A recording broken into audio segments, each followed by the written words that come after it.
Welcome to the Time Treadmill. I'm Ron, and these are my sweaty thoughts about Doctor Who.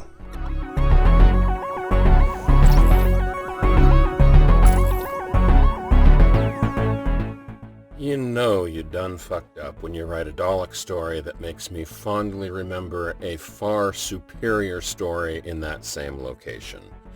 And that story is the one I would have considered the worst Dalek story of all time until this one happened.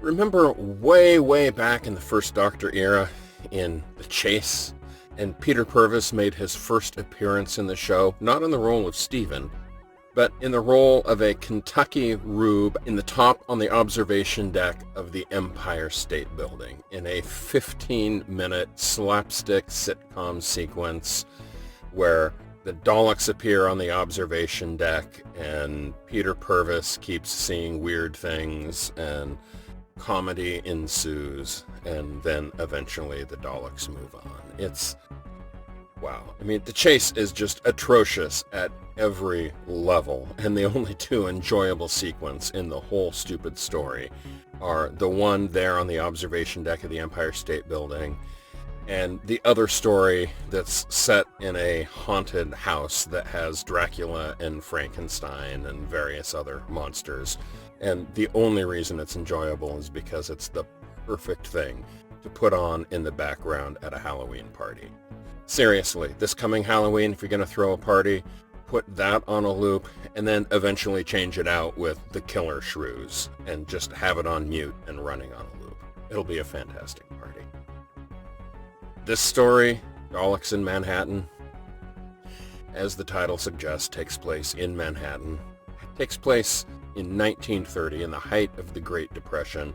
It's filled with bad American accents and annoying American characters. I mean, the character of Tallulah is just mind-numbingly awful.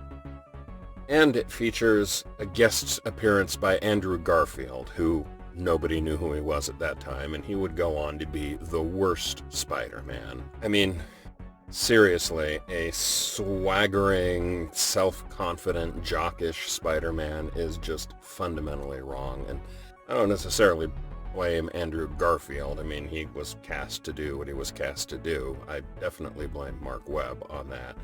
And the world was a much better place when that iteration of Spider-Man was thrown out the window and we finally got our current one.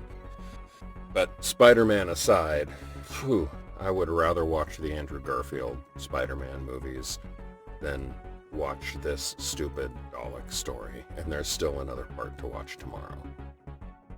And the truly painful thing about this two-parter story, well, it has two levels of pain. First of all, because this is, as I have said on numerous occasions, to my mind, the pinnacle of modern Doctor Who. This era right here. The third season of the modern show, while Torchwood and Sarah Jane Adventures are going on in parallel, it's the height of creativity. It's David Tennant at the peak of his game. This is the fantastic era of Doctor Who, except for this steaming shit pile of a story. And we got this story because originally there was supposed to be a two-parter here written by Stephen Moffat, but he got completely buried in doing his modern take on Jekyll and Hyde, didn't have time to write the story. He kind of pushed off on it and promised he would write the Dr. Light episode for this season. And so out of that, we did get Blink, which is amazing. But because Stephen Moffat wasn't there to write this two-parter, which could have been an amazing story, whatever it might have been, instead we get this turd of a story with a human Dalek hybrid, and it's just awful. I can't find enough ways to say how terrible this story is. And this right here is the moment where I was well and truly sick of the Daleks in the modern era. Like, when one Dalek came back with the Ninth Doctor in Dalek, that was mind-blowing. It's a brilliant episode. It still stands on its own merits. And then when they brought the Daleks back at the end of that season in the big cliffhanger, that was really well done, and I enjoyed it. It was the entire driving plot of the entire season, and it worked.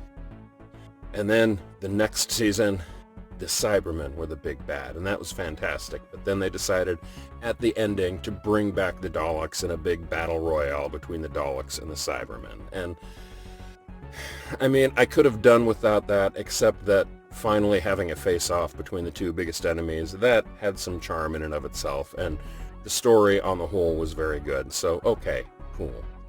And now here we are in Series 3, and for some reason, they believe that the Daleks have to appear at least once every season, no matter what, no matter how fucked up and stupid the story is. And so we get this, Daleks in Manhattan.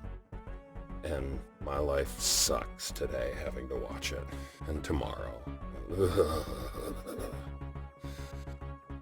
Anyway, I'm done ranting.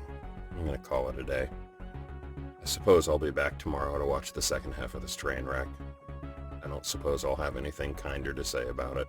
I have no idea why you'd want to be there for it, but if you are, thank you. I'll see you tomorrow.